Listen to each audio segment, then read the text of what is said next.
Last year, audiences everywhere thrilled to a terrifying film about the horrors of home ownership. House.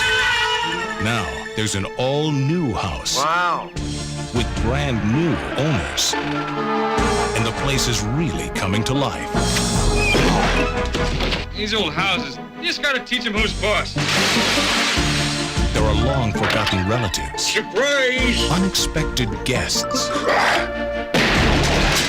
And nasty neighbors. Looks like you got some kind of alternate universe in there or something.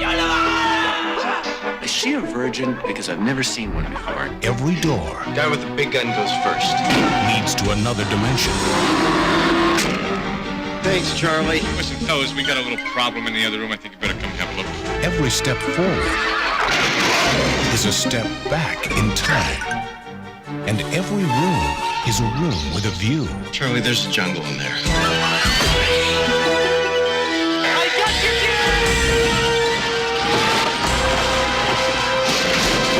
kid! House 2, the second story. I've seen enough tragedy and disaster to make you want to upchuck in your shorts.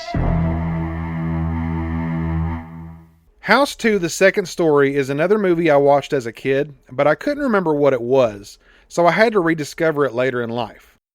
Director Ethan Wiley takes House 2 into a completely different direction from the original. You don't get a traditional haunted house story here.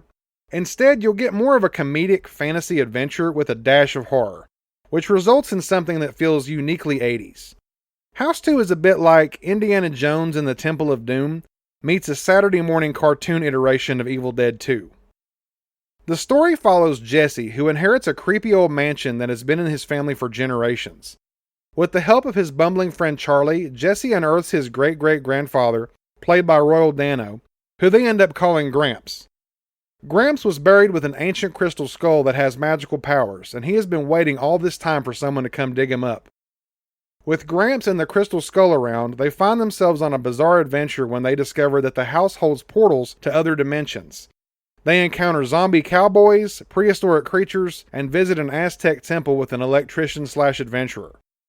What House 2 lacks in horror, it makes up for in imagination and practical effects. The creature designs and set pieces are wild and inventive. My personal favorite is the caterpillar puppy hybrid. Gramps makes a great-looking undead cowboy, and the appearance of the villain Slim Razor is a satisfying payoff to the backstory of the Crystal Skull. If you enjoy kitchen sink weirdness in your horror movies, you'll enjoy House 2. Go into it with the expectation that you're not seeing a haunted house movie, or really even a horror movie.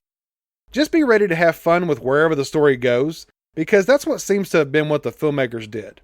I say press play.